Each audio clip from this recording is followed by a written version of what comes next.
Hey everyone, I'm Griffin Walker, and today I'm going to share with you the most terrifying experience of my entire life. An experience that happened just 3 weeks ago in the abandoned subway tunnels beneath New York City.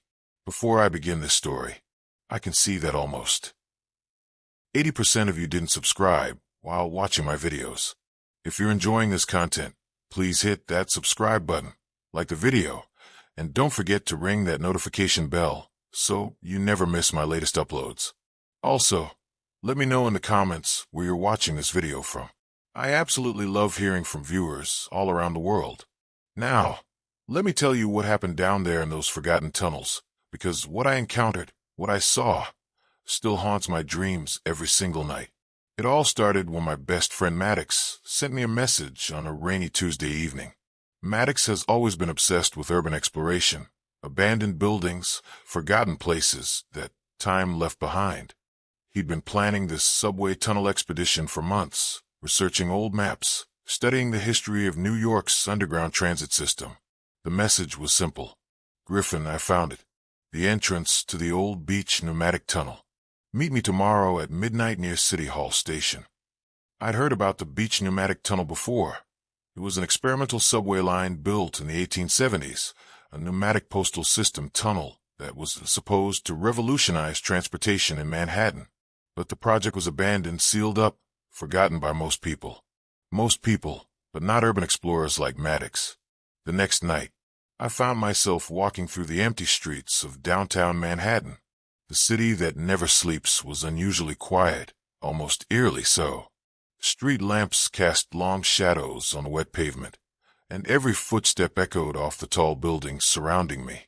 Maddox was already waiting when I arrived, standing near a maintenance grate that most people would walk right past without noticing. He had his backpack loaded with equipment, flashlights, rope, a first aid kit, and something else I couldn't quite make out in the darkness. "You ready for this, Griffin?" he asked, his voice filled with excitement mixed with nervous energy. I nodded, though honestly, something felt wrong about the whole situation. The air was thick, heavy, like a storm was coming. But I couldn't disappoint my friend, and my curiosity was stronger than my fear. Maddox had already done his homework. He knew exactly how to access the tunnel system. We climbed down through the maintenance entrance, our flashlights cutting through the absolute darkness below.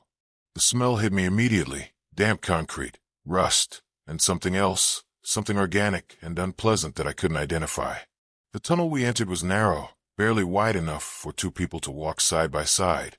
Water dripped constantly from the ceiling, creating an endless rhythm of droplets hitting the stone floor. Our footsteps echoed strangely, as if the sound was being distorted by the curved walls around us. "According to my research," Maddox whispered, "the beach pneumatic tunnel should be about half a mile ahead. We'll need to navigate through several connecting passages, some of which haven't been mapped since the 1920s. As we walked deeper into the underground maze, I started noticing things that made my skin crawl. Scratch marks on the walls, too large and too deep to be made by rats. Strange symbols carved into the concrete, symbols that looked ancient, older than the tunnel itself. About 20 minutes into our journey, we heard our first sound that wasn't our own footsteps or dripping water. It was a scratching noise, coming from somewhere ahead of us in the darkness. Maddox stopped walking and held up his hand for silence. "Did you hear that?" he whispered. I nodded, my heart already starting to race. The scratching continued for about 10 seconds, then stopped completely. We waited listening, but heard nothing more. "Probably just rats," Maddox said, but I could hear the uncertainty in his voice. We continued forward, but now every shadow seemed to move, every sound made us jump. The tunnel began to branch off in different directions, creating a labyrinth of passages that seemed to stretch on forever. That's when we met Sienna. She appeared suddenly in our flashlight beams, a young woman probably in her early 20s, wearing dirty clothes and carrying an old camping backpack. Her dark hair was matted, her face streaked with grime. But her eyes were what really caught my attention. They were wide, alert, filled with a kind of fear I'd never seen before. "You shouldn't be down here," she said, her voice barely above a whisper.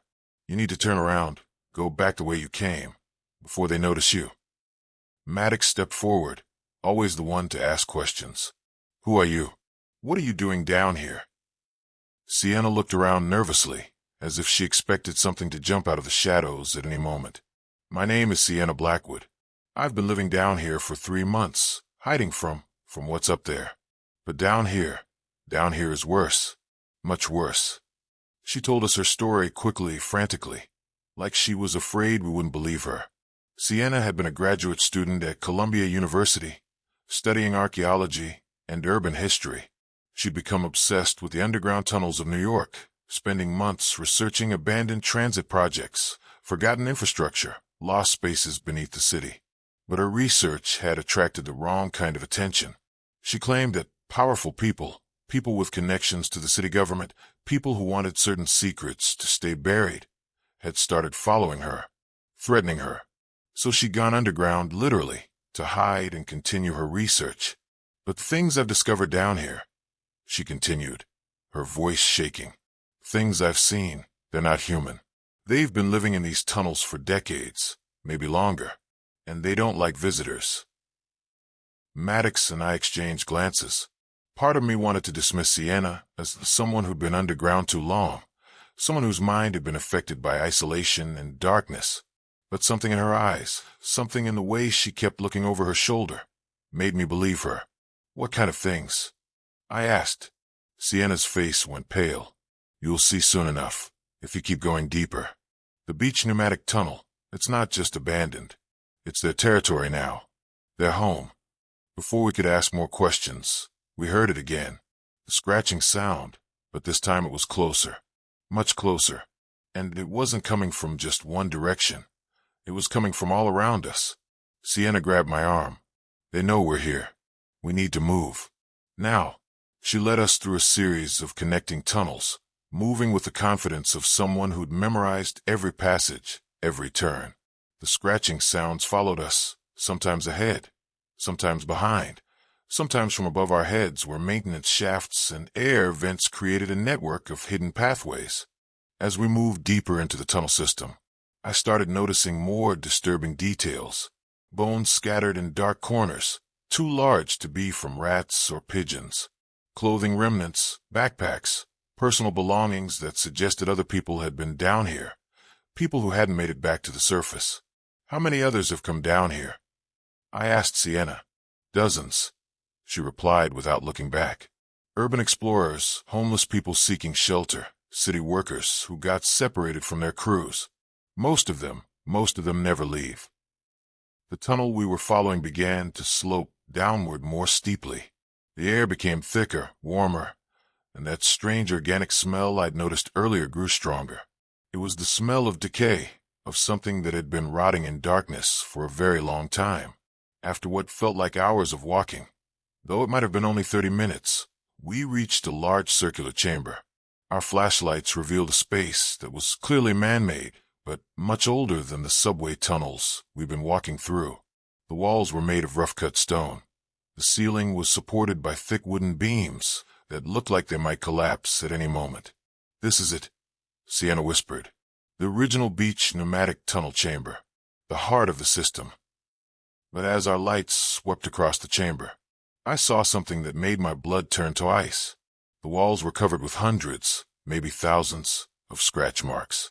Deep gouges in the stone that formed patterns, almost like writing, but in no language I'd ever seen.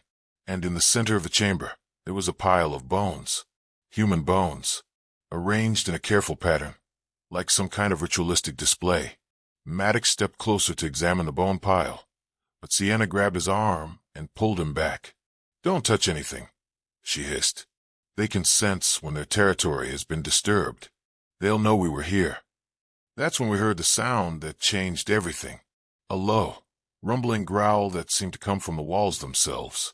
Not from any specific direction, but from everywhere at once. The sound vibrated through the stone floor, through our bodies, settling deep in our chests like a physical weight. Run, Sienna whispered. Then louder. Run. We ran.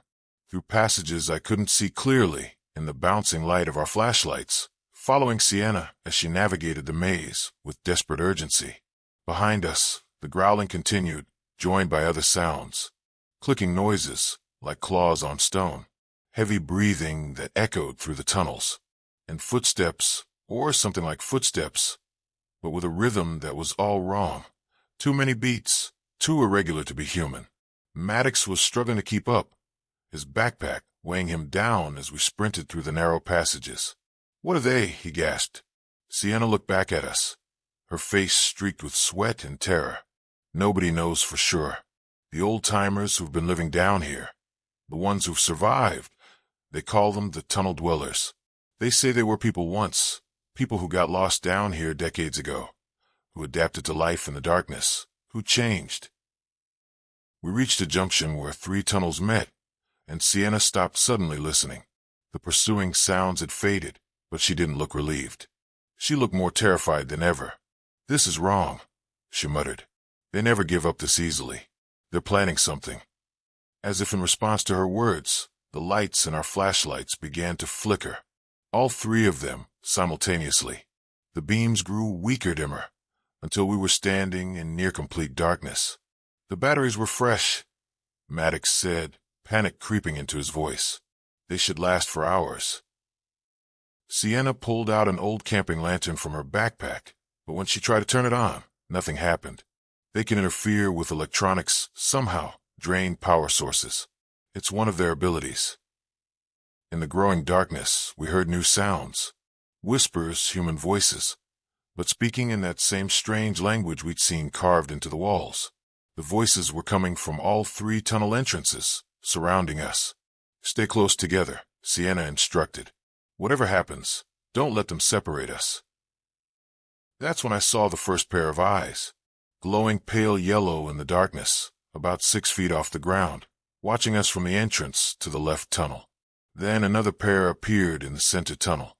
Then more, until we were surrounded by dozens of glowing eyes, all fixed on us with predatory intensity. The whispers grew louder, more urgent, and I began to make out individual words. They were speaking English, but the sentences were fragmented, broken, like someone trying to remember a language they hadn't used in years. "Fresh ones," came a voice from the darkness. "New blood, warm blood. They hunger," whispered another voice. "Feed, feed, feed," chanted multiple voices in unison. Sienna reached into her backpack and pulled out something I couldn't see clearly in the dim light. "I've been studying them for months," she whispered. "They're sensitive to certain frequencies, certain sounds." She pressed a button on what looked like a small electronic device, and a high-pitched whine filled the chamber. The glowing eyes immediately began to move, shifting back into the darkness, and the whispers stopped. "That won't hold them for long," Sienna said. "We need to find another way out." She led us into the right-hand tunnel, the only one that hadn't shown any glowing eyes. But as we walked, I couldn't shake the feeling that we were being herded, guided in a specific direction, rather than choosing our own path. The tunnel began to widen, opening into another chamber, but this one was different. The walls were covered with old subway tiles, cracked and stained, but still recognizable as part of the original transit system. And in the center of the chamber, there was something that made no sense. A subway car.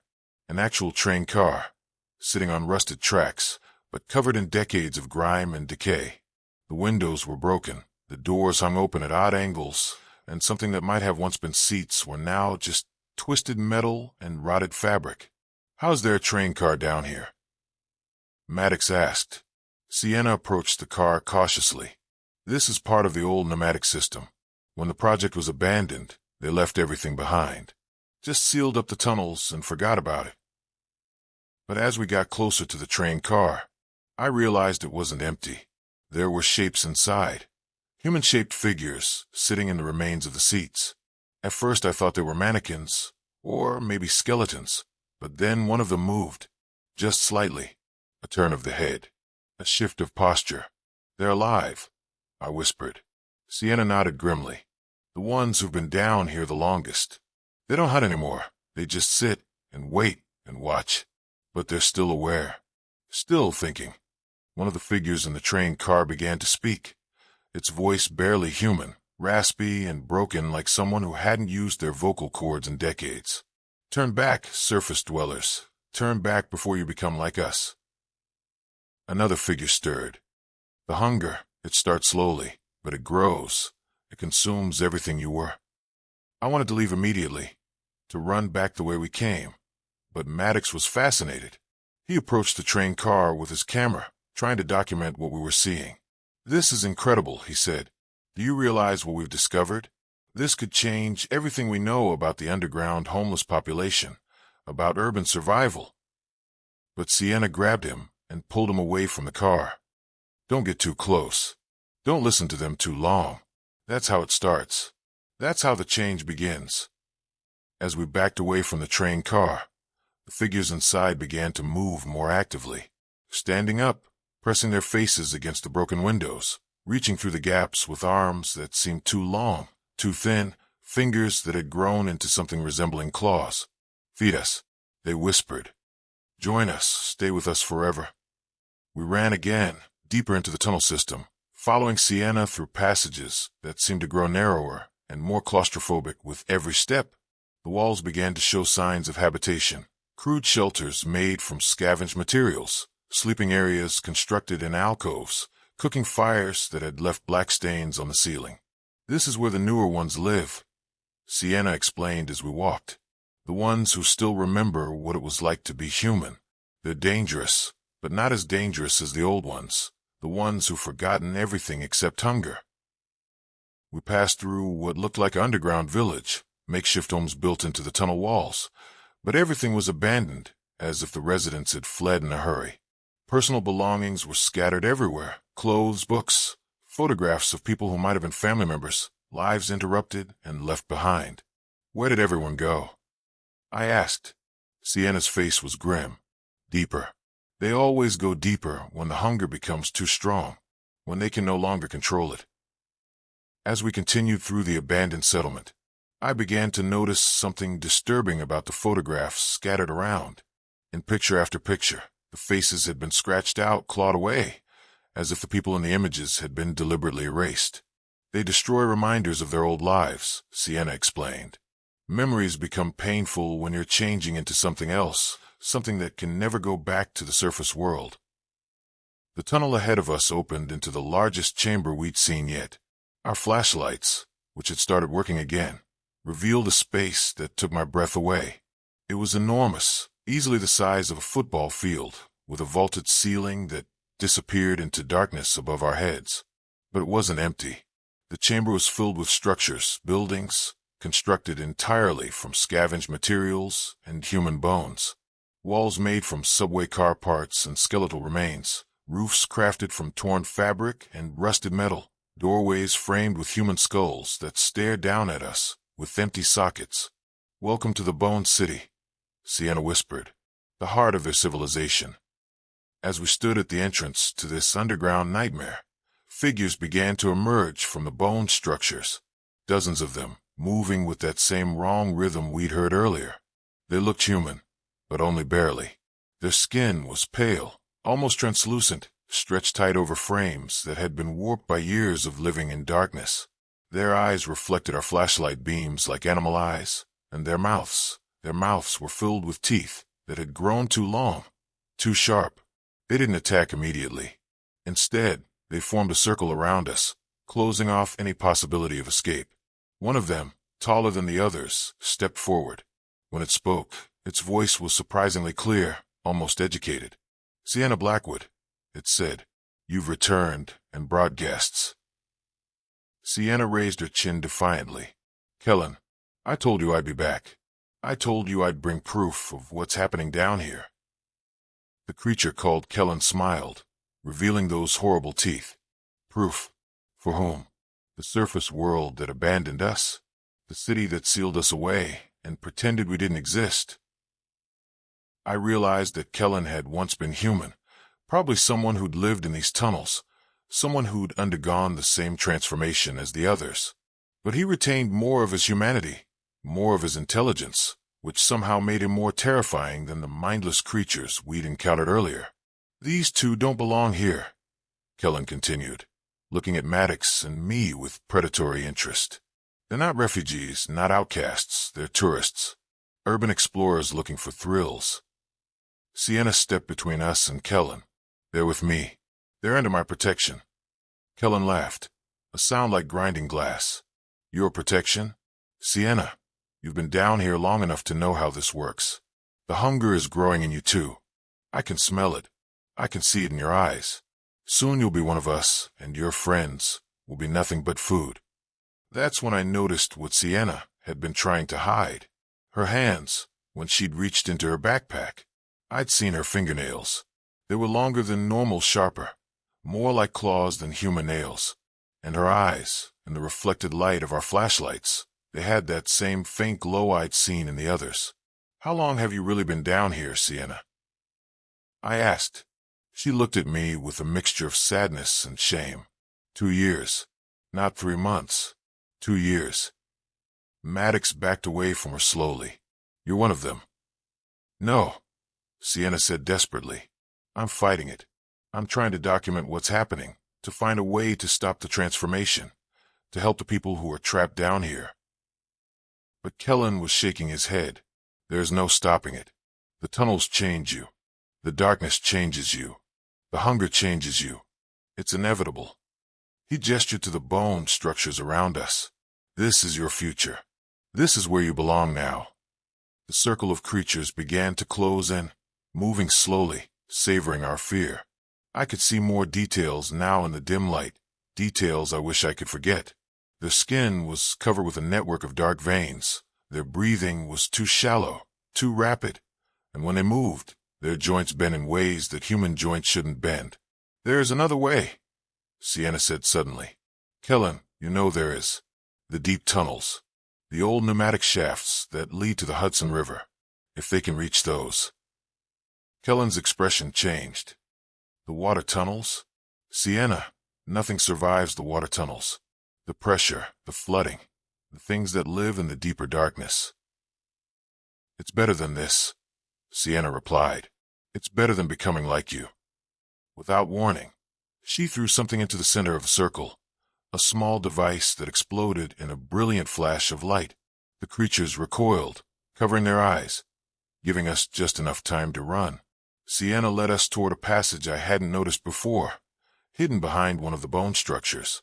As we ran, I could hear Kellen shouting behind us, his voice filled with rage and something that might have been disappointment. You're only delaying the inevitable, Sienna. You can't fight what you're becoming. You can't save them. The passage Sienna chose was different from the others, older, carved from natural rock rather than constructed with concrete and steel. Water flowed along the floor, ankle-deep and ice-cold, rushing toward some unknown destination in the darkness ahead. These are the original water tunnels, Sienna explained as we sloshed through the freezing current. Built in the 1800s to supply fresh water to Manhattan. Most of them were abandoned when the modern aqueduct system was completed. The tunnel began to slope downward even more steeply, and the water level rose to our knees, then our waists. The current was strong, trying to sweep us off our feet, but Sienna kept us moving forward. Where does this lead? Maddox asked, his teeth chattering from the cold. To the Hudson River, Sienna replied. If we can reach the outlet, we can swim to the surface, get back to the city. But as we struggled through the rising water, I began to realize that this escape route might be even more dangerous than what we'd left behind. The current was getting stronger. The tunnel was getting narrower, and up ahead, I could hear something that sounded like rapids or waterfalls.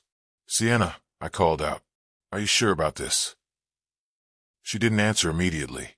When she finally spoke, her voice was barely audible over the rushing water. No, I'm not sure about anything anymore. The tunnel suddenly opened into another chamber, but this one was partially flooded. The water was deep here, over our heads, and we had to swim to reach the other side. Our flashlights were useless underwater, and in the complete darkness, I felt things brushing against my legs, things that moved with purpose and intelligence. When we finally reached the far side of the flooded chamber, gasping and shivering, Sienna pulled us up onto a narrow ledge of stone. But as we caught our breath, I realized we weren't alone.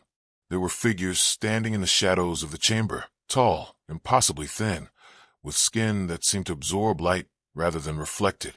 They didn't move, didn't speak. but their presence filled the space with a sense of ancient malevolence. The old ones, Sienna whispered. The first ones to change.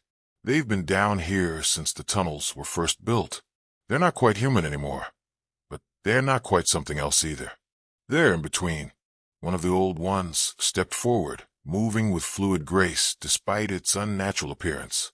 When it spoke, its voice was like wind through empty spaces, hollow and echoing. Sienna Blackwood, archaeologist, seeker of truth, you have brought offerings. They're not offerings, Sienna replied firmly. They're under my protection. The old one tilted its head, studying us with eyes that reflected no light at all. Protection, yes, but from what? From us, or from what you're becoming? I looked at Sienna more closely, and I could see the changes Kellen had mentioned. Her skin was paler than it had been when we first met her. Her movements were more fluid, more predatory, and when she turned to look at us, her eyes caught the light differently, with that same faint glow I'd seen in the others. Sienna, I said carefully, how long can someone resist a change? She was quiet for a long moment. It depends on many factors. Exposure to sunlight, access to fresh food, human contact, but mostly, it depends on how much you want to stay human. The old one laughed, a sound like wind through a graveyard. Want is irrelevant. Biology is inevitable. The tunnels reshape everything that enters them, including the mind, including the soul. More old ones began to emerge from the shadows, surrounding our little ledge. They moved without sound, their feet barely touching the stone floor, and I realized they weren't bound by the same physical limitations as the other creatures we'd encountered. Tell me, one of them said, its voice directed at Maddox. What brought you to our realm? Curiosity, adventure, the desire to document our existence. Maddox, despite his fear, couldn't resist answering. I've always been fascinated by hidden places, by the spaces that exist between the official city and the real city. I wanted to see what was down here, to understand how people survive in spaces that aren't supposed to exist. The old one nodded slowly. Understanding, yes, but some knowledge comes with a price. Some truths cannot be unlearned. It gestured toward the water that filled most of the chamber. Look into the depths. See what lies beneath the surface of your precious city. Against my better judgment, I leaned forward and peered into the dark water. At first I saw nothing, just my own reflection distorted by the gentle movement of the current. But then shapes began to form in the depths. Structures, buildings, an entire cityscape submerged beneath the flooded chamber. What is that? I asked. The original settlement, the old one replied. The first attempt to build a civilization beneath New York. It failed, as all such attempts fail, but the foundation remains. The bones of the dead city, waiting for new inhabitants. Sienna grabbed my arm and pulled me back from the water's edge. Don't look too long. Don't let them show you too much. That's how they trap you. How they make you want to stay. But it was too late. I'd seen enough to understand what they were offering. A world apart from the surface. A place where the rules of normal society didn't apply. Where evolution could take new paths. Where humanity could become something else. Something more adapted to darkness and isolation. And despite my fear, despite every rational thought in my head telling me to run, part of me was tempted. The old ones sensed my internal conflict. You feel it, don't you? The pull of the deep places. The call of the ancient darkness. You could stay with us, learn from us, become something greater than what you are. Maddox was experiencing the same thing. I could see it in his face. The curiosity that had driven him to explore abandoned places was being amplified, twisted into something darker, something hungrier. The surface world is dying. Another old one whispered. Pollution, overcrowding, violence, madness. But down here is peace. Down here is home. Sienna stepped between us and the old ones, her device still emitting that high-pitched whine that seemed to keep them at a distance. They're lying, she said, but her voice lacked conviction. They're trying to seduce you, to make you think transformation is a choice rather than a trap. Is it? I asked. Is it really a trap, or is it evolution?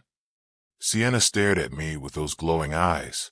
I ask myself that question every day. And every day, I'm less sure of the answer. The old ones began to move closer, despite the sound from Sienna's device. Their form seemed to shift and flow, becoming less solid, more like shadows with substance. The device is losing power, Sienna said urgently. We need to find the outlet to the river. Now, she led us around the edge of the flooded chamber, keeping to the narrow ledge that ran along the walls. The old ones followed, matching our pace, never quite attacking, but never letting us get too far ahead. Behind us, I could hear other sounds. The younger creatures, Kellen and his followers, had found our trail and were pursuing us through the water tunnels. We were trapped between two groups of predators, with nowhere to go but forward. The ledge ended at another tunnel entrance, this one partially submerged and filled with the sound of rushing water. Sienna paused at the threshold, looking back at us with an expression I couldn't read. This is the final stretch, she said. The tunnel that leads to the Hudson River outlet. But I need to tell you something. Something I should have mentioned earlier. Maddox and I waited, dreading what she was about to reveal.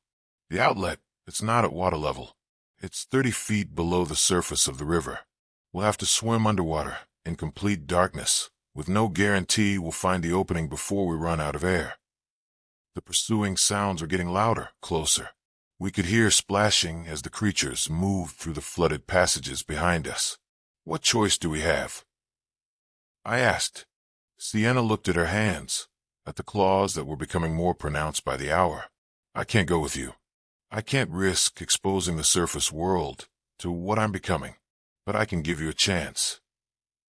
Before we could protest, she pushed us into the tunnel and activated some kind of explosive device she'd been carrying. The blast sealed the passage behind us, trapping her with the creatures, protecting us from pursuit. Maddox and I found ourselves alone in a narrow water-filled tunnel, fighting against a current that seemed determined to drag us back toward the chamber we'd just escaped. The water was freezing, numbing our muscles, making it harder and harder to move forward. The tunnel seemed to go on forever, twisting and turning through the bedrock beneath Manhattan. Several times the current was so strong that we were swept backward, forced to grab onto anything we could find to stop ourselves from being washed back into the darkness. And always, there was the sound of something following us, splashing, breathing, moving through the water with a speed and grace that no human could match. After what felt like hours of fighting the current, we saw light ahead. Dim green, but definitely light. The outlet to the Hudson River. But as we swam toward that precious light, the thing that had been following us finally caught up. It grabbed Maddox's ankle, pulling him underwater, and I could see it clearly for the first time. It might have been human once, but now it was something else entirely. Its limbs were elongated, its skin was covered with scales or some kind of natural armor, and its face was a nightmare combination of human features and something that belonged in the deepest parts of the ocean. Maddox struggled, kicking at the creature, but it was incredibly strong. I dove down, trying to help him, and found myself face to face with those terrible eyes that held intelligence, malice, and an ancient hunger that would never be satisfied. The creature spoke, its voice carrying clearly through the water. You cannot escape what you've seen. You cannot return to your surface world unchanged. The knowledge, the truth, it will consume you.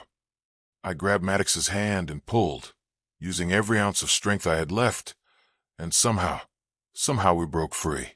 We swam toward the light with desperate urgency, our lungs burning, our muscles screaming, knowing that if we stopped, if we hesitated for even a second, we would never see the surface again. The outlet was smaller than we'd expected, barely large enough for one person at a time, and the current was trying to push us back into the tunnel. But fear gave us strength, and we squeezed through that narrow opening and into the dark waters of the Hudson River. Swimming to the surface seemed to take forever, and when we finally broke through gasping and choking on the brackish river water, the lights of New York City had never looked so beautiful. We made it to shore, somehow, and called the police. But when they investigated our story, they found no evidence of the entrance we'd used. The maintenance grate Maddox had shown me was welded shut, looked like it had been sealed for decades. The authorities dismissed our account as a hoax, Publicity stunt. An urban legend taken too far. The beach pneumatic tunnel, they said, was thoroughly documented and completely inaccessible. The water tunnels we described didn't match any city records. Our story was impossible. But I know what we experienced down there. And I know that Sienna is still trapped in that underground world, fighting a battle she can't win against her own changing nature. Maddox, my best friend who'd always been fascinated by hidden places, refused to talk about our experience. He deleted all his urban exploration videos, stopped investigating abandoned buildings, and moved to Canada within a month of our escape. The last time I spoke to him, he told me he still had nightmares about those glowing eyes, about the whispers in the darkness, about the choice between transformation and death. As for me, I can't stop thinking about what the Old One told us in that final chamber, about knowledge that cannot be unlearned, about truth that consumes you. Because ever since we escaped from those tunnels, I've been changing too. It started with my vision. I began to see better in darkness, much better than any human should. Then my hearing became more acute. I could pick up sounds that others couldn't detect, whispers from empty rooms, footsteps in abandoned buildings, voices from the underground spaces that exist beneath every city. My appetite changed as well. Normal food began to taste bland, flavorless, like I was eating cardboard. But when I walked past butcher shops, past restaurants cooking meat, the smell would make my mouth water in ways that scared me. And the dreams. God, the dreams were the worst part. Every night, I found myself back in those tunnels, walking through the Bone City, listening to Kellen's voice echoing through the chambers. But in the dreams, I wasn't running anymore. I was walking willingly, eagerly, towards something waiting for me in the deepest darkness. I would wake up with dirt under my fingernails, dirt I couldn't remember getting. And sometimes I would find subway maps on my desk, maps I didn't remember printing, with routes marked in red ink that led to entrances I'd never seen before. 3 weeks after our escape, I received a package with no return address. Inside was a videotape, an old VHS cassette, and a note written in handwriting I recognized as Sienna's. Griffin, if you're reading this, then the change is beginning in you too. Watch this tape. Understand what you're becoming. Then decide, fight it or embrace it. Either way, you'll know the truth. I didn't want to watch the tape, but I couldn't stop myself. I found an old VCR at a thrift store, set it up in my apartment, and pressed play. The video was grainy, shot with a handheld camera in low light conditions. It showed Sienna, but not the Sienna we'd met in the tunnels. This was from earlier, maybe months earlier, when she still looked completely human. She was standing in what appeared to be a university laboratory, surrounded by books, documents, photographs of tunnel systems and underground structures. Day 1 of documentation, she said to the camera. I've discovered evidence of a systematic cover-up involving the abandoned transit infrastructure beneath New York City. City records show dozens of tunnel projects that were started and then mysteriously canceled, sealed, forgotten. The video jumped to another scene. Sienna in different clothes, looking more tired, more stressed. Day 15. I found eyewitness accounts dating back to the 1890s. Reports of people disappearing in the underground transit system, of strange sounds echoing through maintenance tunnels, of city workers refusing to enter certain areas. Another jump. Sienna looked different now, thinner, paler, with dark circles under her eyes. Day 37. I've made contact with someone who claims to have lived in the tunnels for over a decade. He calls himself Marcus, says he was a city engineer before he went underground. He's agreed to show me the deeper levels, the places that aren't on any official maps. The next scene showed Sienna descending into darkness, following a figure I could barely make out in the poor lighting. The camera shook as she moved, and I could hear her breathing becoming more labored, more frightened. Day 42. Marcus has shown me things that shouldn't exist. Structures that predate the subway system by decades, chambers that appear in no city records, and evidence of inhabitants. The video quality became worse, more distorted, as if something was interfering with the recording equipment. Sienna's voice became harder to understand, more whispered than spoken. Day 51. I understand now why the city sealed these tunnels, why they pretend this infrastructure doesn't exist. The inhabitants, they're not just homeless people seeking shelter. There's something else, something that was human but has adapted to life in permanent darkness. Another scene. Sienna looking directly into the camera. But her eyes had that faint glow I remembered from the tunnels. Day 68. I've been living underground for 2 weeks now. The surface world feels foreign and hostile. The sunlight hurts my eyes. Normal food tastes like poison. But down here I feel at home. The video jumped again, but this time the lighting was different, dimmer, and I realized Sienna was using some kind of night vision equipment. She was moving through tunnels I recognized, the same passages we'd walked through together. Day 94. The transformation is accelerating. My body is adapting to the environment, becoming more efficient, more suited to life and darkness. But my mind is fighting the change. I can feel 2 different consciousnesses existing in the same body. Human Sienna and tunnel Sienna. And they want different things. The final scene showed Sienna in the chamber where we'd first met her. But she was alone, talking to the camera with desperate intensity. Day 106. If you're watching this, Griffin, then you've already been exposed. The tunnels don't let anyone leave unchanged. The spores, the bacteria, the microscopic organisms that live in the air down there, they're designed to transform human biology, to make us more suitable for their ecosystem. She held up her hands to the camera, and I could see that her fingernails had become full claws, sharp and pointed like animal talons. The change isn't just physical. It's psychological, spiritual. It rewrites everything you are.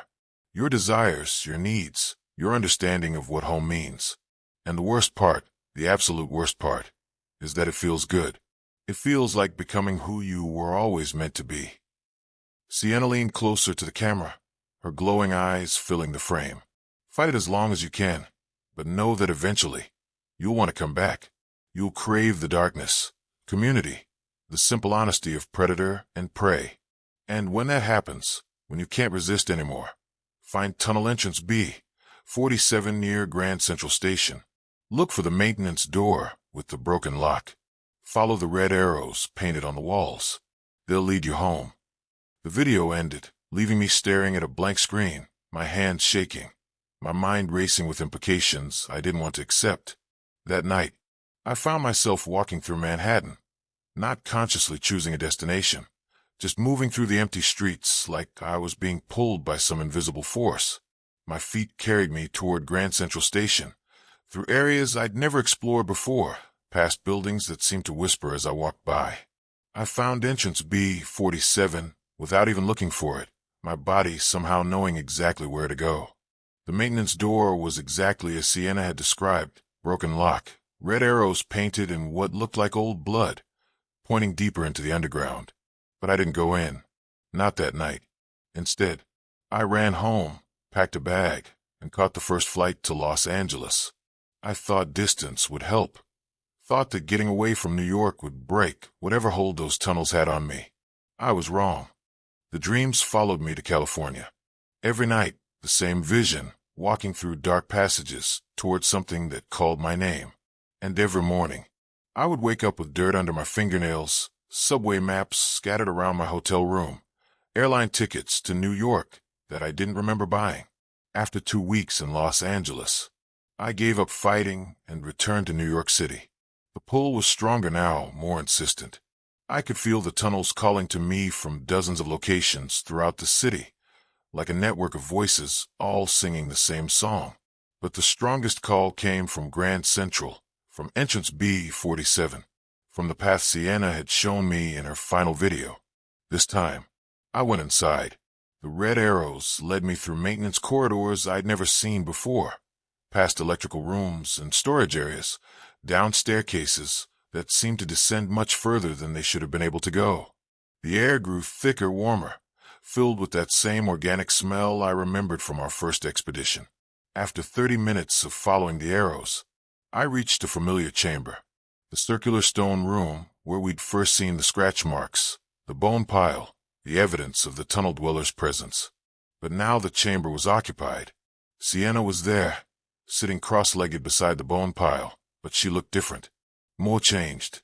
Her skin had taken on that same translucent quality I'd seen in the old ones. Her hair had grown longer and darker, and when she looked up at me, her eyes were fully transformed, glowing with that pale yellow light. "I knew you'd come back," she said, her voice carrying harmonics that made my bones vibrate. "I've been waiting for you." Around the chamber, other figures emerged from the shadows.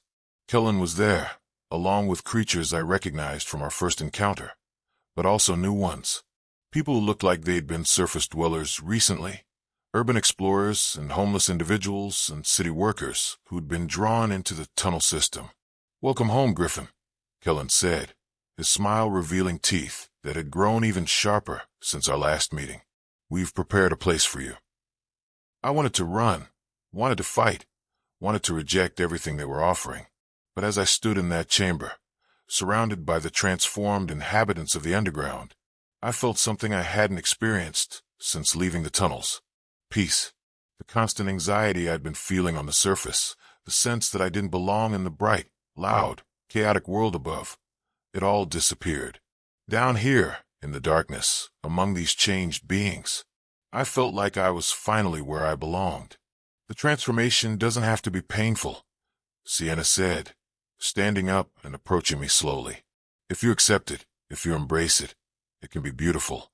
You can become something more than human, something perfectly adapted to life in the spaces between spaces." She gestured toward the tunnel entrances that led deeper into the system. "There are wonders down here that surface dwellers could never imagine. Cities built in chambers the size of cathedrals, gardens that grow in complete darkness, libraries filled with knowledge that predates recorded history." Kellen nodded in agreement. "The surface world thinks civilization began with them, but we've been here longer. We've been building, learning, evolving in ways they could never understand." They led me deeper into the tunnel system, through passages I'd never seen before, past underground spaces that defied explanation. I saw the cathedral-sized chambers Sienna had mentioned, vast underground rooms supported by pillars of carved stone, lit by some kind of bioluminescent organisms that created an eerie green glow. I saw the gardens too, impossible ecosystems thriving in complete darkness, plants that had evolved to process nutrients from decay rather than sunlight, flowers that glowed with their own internal light, trees that grew from human remains and bore fruit that smelled like fresh meat. And I saw the libraries, rooms filled with books and documents and artifacts that told the true history of New York's underground. Records of the first settlers who'd gone below ground in the 1600s, accounts of native tribes who'd used these tunnels for ceremonies and burials, evidence of civilizations that had risen and fallen in the darkness beneath the city. "This is what they didn't want you to know," Sienna explained as we walked through a room lined with shelves of ancient texts. "The surface city, it's just the latest layer. Beneath New York, there have always been other communities, other ways of life, other forms of human evolution." But as fascinating as these revelations were, I couldn't ignore what was happening to the people around me. The transformation wasn't just physical, it was psychological, spiritual. It changed everything about what it meant to be human. I watched as newcomers arrived, people who'd been lured into the tunnels by curiosity or desperation, and I saw how quickly they began to change. First the eyes, developing that characteristic glow, then the teeth, growing longer and sharper, then the nails, becoming claws designed for hunting in darkness. But the mental changes were more disturbing than the physical ones. I watched people forget their names, their families, their lives on the surface, as if those memories were being systematically erased.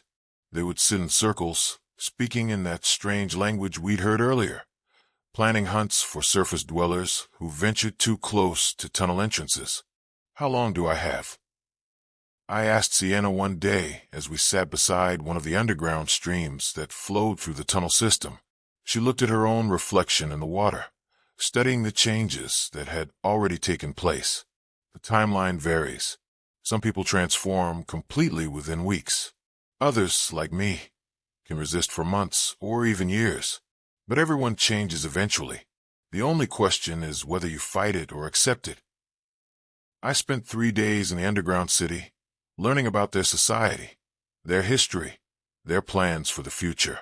They weren't just surviving in the tunnels. They were thriving, building a civilization that existed completely apart from the surface world. They had hunters who ventured above ground to gather supplies and recruit new members. They had builders who expanded the tunnel system and constructed new chambers. They had scholars who studied the ancient knowledge preserved in their libraries. And they had guards who protected their territory from surface world interference. We're not monsters, Kellen explained during one of our conversations. We're the next stage of human evolution, adapted for life in a world where the surface has become uninhabitable, where darkness and isolation are survival advantages rather than disadvantages. He showed me plans, blueprints for expanding their territory, maps of tunnel systems beneath other major cities, correspondence with similar communities in London, Paris, Tokyo, evidence of a worldwide network of underground civilizations. The surface world is collapsing, he continued. Climate change, overpopulation, resource depletion, political chaos, it's all leading toward the same inevitable conclusion. But we'll survive. We'll be ready to inherit what remains. On my third night underground, I was given a choice. Undergo the final transformation ritual, accept my place in their society, and abandon any hope of returning to the surface world, or leave immediately and never come back. The ritual took place in the deepest chamber they'd shown me, a natural cave that extended far beyond the reach of their artificial lighting.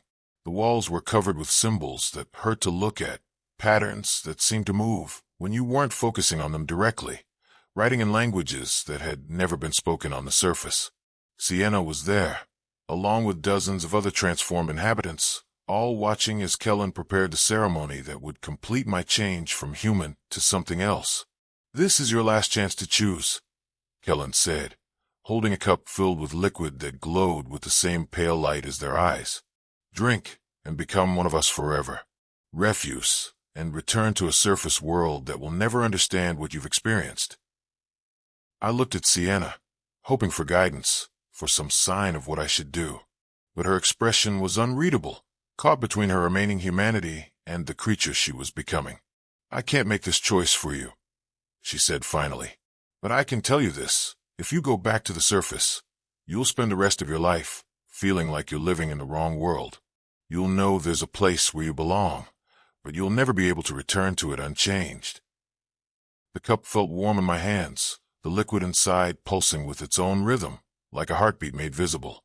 I could smell it metallic, organic, alive in ways that defied explanation. Around me, the transformed inhabitants began to chant in their ancient language, their voices creating harmonies that resonated through the stone chambers, through my bones, through parts of my consciousness I didn't know existed. I raised the cup to my lips, but something stopped me. A memory, a flash of sunlight on water, the feeling of fresh air in my lungs, the sound of normal human laughter, the taste of coffee in a bright morning cafe. I set the cup down. "I can't," I whispered. "I'm not ready." The chanting stopped. The chamber fell silent. Kellen's expression didn't change, but I could sense disappointment radiating from the assembled crowd. "Then go," he said simply. "Return to your dying world, but know that the door remains open. When the surface becomes unbearable, when the loneliness becomes too much, when you realize what you've lost, we'll be waiting." Sienna walked with me back toward the surface, through passages that seemed different now, brighter, less welcoming. At the final maintenance entrance, she stopped and turned to face me. "I want you to know," she said, "that I'm grateful you brought light into our darkness, even if only briefly. And I want you to understand, this isn't goodbye. This is see you later." She handed me a small device, similar to the one she'd used to keep the creatures at bay during our first encounter. "Use this if you ever need to visit safely. It will give you a few hours of protection, enough time to reach the deep chambers and find me. But don't wait too long. The protection is temporary, and my humanity is fading more each day." I climbed back to the surface through a different entrance, emerging near Times Square, into a world that felt artificial, overwhelming, like a theater set designed to fool people into thinking this was real life. The lights were too bright. The sounds were too loud. The crowds of people moving through the streets looked like actors playing roles they didn't understand, going through motions that had lost all meaning. I tried to return to my normal life, to my job, to my friends, to the routines that had once given my existence structure and purpose. But everything felt wrong, hollow, like I was pretending to be someone I'd never actually been. At work, I found myself staring out windows toward manholes and subway grates, knowing that beneath my feet, an entire world existed that most people would never see. During lunch breaks, I would walk through the city, unconsciously mapping the locations where I could sense tunnel entrances, places where the underground civilization touched the surface world. My co-workers began to notice changes in my behavior.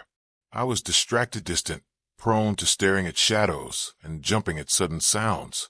I would excuse myself from meetings to step outside, to breathe air that didn't feel recycled, to escape from fluorescent lighting that made my skin crawl. "Are you feeling all right, Griffin?"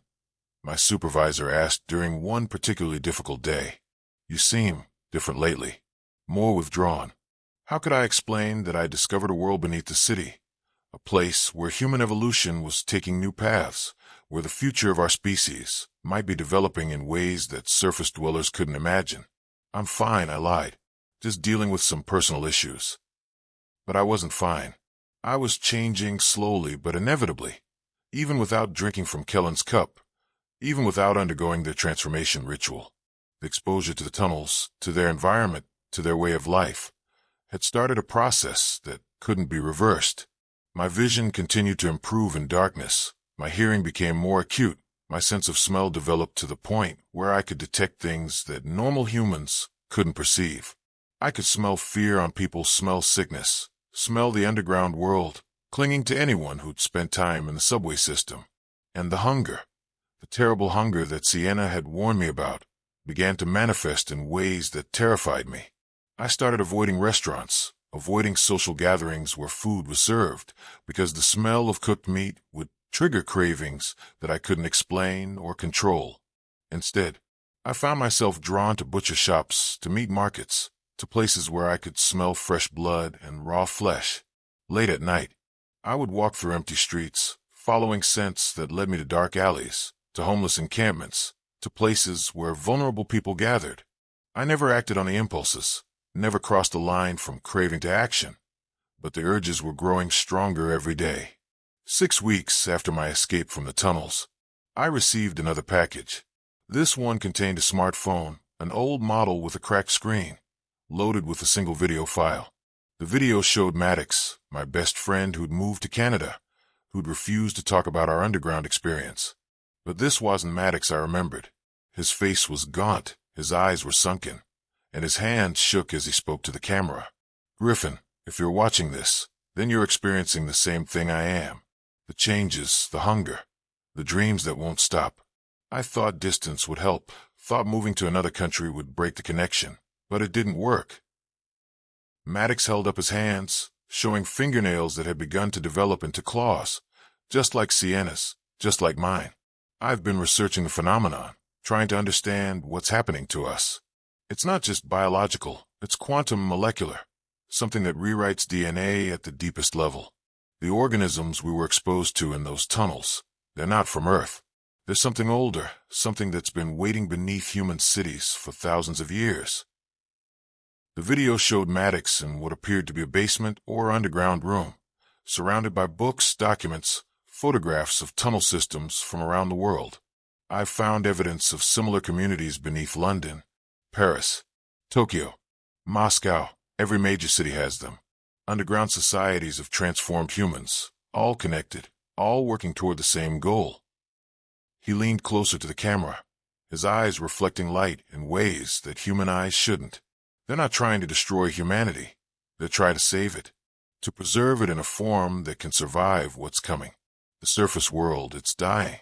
Griffin, climate change, war, disease, economic collapse, everything is accelerating toward a point where only the adapted will survive. Maddox showed the camera a collection of newspaper clippings, headlines about increasing numbers of missing persons in major cities, about strange sounds reported in subway systems, about city workers refusing to enter certain underground areas. It's happening everywhere, and it's accelerating. More people are being drawn underground, More people are choosing transformation over extinction. And the surface world is starting to notice. The video quality began to degrade, just as it had with Sienna's recordings, as if something was interfering with the electronic equipment. "I'm going back," Maddox said, his voice becoming distorted, harder to understand. "Back to New York, back to the tunnels, back to where I belong. If you're smart, if you want to survive what's coming, you'll do the same." The video ended with Maddox staring directly into the camera, his eyes now fully transformed, glowing with that pale yellow light that haunted my dreams. I tried to call him, tried to reach him through his social media accounts, but everything had been deleted. Maddox Thompson, my best friend since college, had vanished as completely as if he'd never existed. That night, I found myself back at Grand Central Station, standing outside entrance B47, holding the device Sienna had given me, knowing that all I had to do was open that door and follow the red arrows to find the answers I needed. But I also knew that once I went back down, once I rejoined their community, I would never return to the surface as the same person. The transformation would be complete, irreversible, final. I stood there for 3 hours, weighing my options, feeling the pull of the underground growing stronger with every passing minute. People walked past me, commuters heading home from late shifts, tourists exploring the city, normal humans living normal lives, and they all looked so fragile, so unprepared for what was coming. Because I could see it now, the signs that Maddox had mentioned in his video, the indicators that surface civilization was approaching a breaking point, the increasing violence in the streets, the growing number of people who seemed disconnected from reality, the way normal social interactions were becoming more difficult, more forced, more artificial. The transformed inhabitants of the tunnels weren't monsters, they were survivors. They were people who'd recognized the inevitable collapse of surface society and had chosen to evolve rather than die with the old world. As I stood there, debating whether to open that door, I heard footsteps behind me. I turned to see a young woman approaching, maybe 25 years old, with short blonde hair and bright green eyes that hadn't yet begun to glow. "Excuse me," she said. "Are you Griffin Walker? The guy who makes those urban exploration videos?" I nodded, surprised to be recognized in such an unlikely location. "I'm Jordan Hayes," she continued. "I've been following your work for months. I saw your video about the abandoned hospital in Queens and the subway station that was closed after the accident. I was wondering, would you be interested in collaborating on a project I've been working on?" She pulled out a tablet and showed me photographs of tunnel entrances throughout the city, maps of underground passages, historical documents about abandoned transit projects. "I'm researching the connection between missing persons cases and the subway system," Jordan explained. "There's a pattern, people disappearing near certain stations, always at night, always alone. I think there's something down there that nobody wants to acknowledge." I looked at her eager face, at her normal human eyes, at the enthusiasm that reminded me of myself before our expedition 3 weeks ago, and I realized I had another choice to make. I could warn her away, tell her to abandon her research, protect her from the same fate that had claimed Maddox and Sienna and was slowly claiming me. Or I could recruit her, lead her into the tunnels, introduce her to the transformed community, and watch as she made her own choice between surface world extinction and underground evolution. "What kind of collaboration did you have in mind?" I asked. Jordan's eyes lit up with excitement. "I want to make a documentary, a real investigation into what's happening beneath New York City. I've got funding, equipment, connections with historians and urban planners who might be able to help us access areas that are normally off limits." She showed me more photographs, including several that I recognized as locations near the tunnel system we'd explored. She'd been researching the same areas, following the same historical threads, approaching the same dangerous truths. "There's something down there," she continued, "something the city doesn't want people to know about, and I think you're the only person with the experience and the audience to help me expose it." I looked back at entrance B47, at the broken door that led to Sienna and Kellen and the transformed community that was waiting for me to make my final choice. Then I looked at Jordan, at the normal human woman who was standing on the same precipice I'd stood on 3 weeks ago. The hunger stirred in my stomach, not for food, but for something else. For the completion of a cycle. For the continuation of a process that had been started the moment I first descended into those tunnels. Yes, I said, feeling the decision settle into my bones like destiny. I'm very interested in collaborating with you. Jordan smiled, a bright, trusting, human smile that would look very different after she'd spent time in the darkness below. When do we start? She asked. I checked my watch, noting that it was almost midnight, the same time Maddox and I had begun our expedition 3 weeks ago. How about right now? I suggested, gesturing toward the maintenance entrance. I know exactly where we should begin. As I led Jordan toward entrance B47, I felt the last remnants of my human conscience crying out in protest, warning me that I was about to cross a line I could never uncross, that I was about to become something I'd once feared. But the hunger was stronger than conscience, and the call of the underground was stronger than the hunger. Jordan would make her own choice, just as I had, just as Maddox and Sienna had. And if she chose transformation, she would find a community waiting to welcome her, to guide her through the process of becoming something more than human. If she chose resistance, well, the tunnels had ways of dealing with people who couldn't adapt. I opened the door to entrance B47, revealing the red arrows painted on the walls, the path that led deeper into darkness, the route to a world where evolution took new forms and human civilization found new expressions. After you, I said to Jordan, gesturing toward the staircase that descended into the underground. She looked at me with those bright green eyes, still completely human, still completely unaware of what was waiting for her in the depths below. This is so exciting, she said, starting down the stairs. I have a feeling we're going to discover something amazing. I followed her into the darkness, closing the door behind us, sealing us both into the world beneath the world, where ancient things waited patiently for new arrivals, where transformation was not a choice, but an inevitability, where the future of humanity was being written in languages of bone and shadow and hunger. And as we descended deeper into the tunnel system, as Jordan's excited chatter echoed off the stone walls, as the familiar smell of decay and change filled our lungs, I felt the last piece of my human identity slip away like a discarded skin. I was home. The scratching sounds began again, coming from the passages ahead of us, behind us, all around us. But this time, I wasn't afraid of what was making those sounds. I was excited to introduce them to Jordan.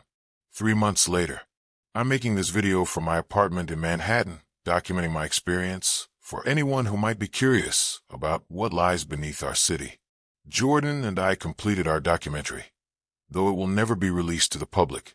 Some truths are too dangerous for mass consumption. Jordan made her choice, just as I knew she would. She's thriving in her new home, adapting to the transformation with remarkable grace, becoming something beautiful and terrible and perfectly suited for life in the spaces between spaces. Maddox returned to New York 2 weeks ago, emerging from the tunnels long enough to send me a message, a simple text that said, "Thank you for showing me the way home." And Sienna has become something beyond human, beyond the intermediate stages we experienced, something that exists at the intersection of human intelligence and primal adaptation. She's beautiful now, in ways that surface dwellers could never appreciate, and she's happy in ways that surface life could never provide. As for me, I continue to live in both worlds, recruiting new members, documenting the process, serving as a bridge between the surface civilization that's ending and the underground civilization that's beginning. The transformation is nearly complete now. My appearance can still pass for human in dim lighting, but the changes are accelerating. Soon I'll have to choose between revealing my true nature or joining my friends permanently in the darkness below. But I'm not afraid anymore. I understand now what Kellen meant about evolution, about adaptation, about becoming something suited for the world that's coming. The surface world is dying. Everyone can feel it, the increasing chaos, the growing desperation, the sense that everything familiar is slipping away. But beneath our feet, beneath every major city on Earth, new forms of human civilization are taking root, preparing for a future that will be darker, stranger, but ultimately more honest than anything the surface world ever provided. If you're watching this video, if you've made it this far, then you're probably feeling the same pull I felt. The curiosity about hidden places, the sense that there's more to reality than what's visible on the surface, the hunger for experiences that transform you at the deepest level. The tunnels are waiting. The community is growing. The transformation is available to anyone brave enough to seek it out. But choose carefully, because once you've seen what lies beneath, once you've tasted the freedom of true adaptation, you can never go back to being satisfied with surface world limitations. The entrances are everywhere if you know how to look for them. The red arrows will guide you. And the community, the beautiful, terrible, evolving community of the underground, will welcome you with open arms and glowing eyes and teeth that have grown perfect for the world we're all heading toward. Thank you for watching this video.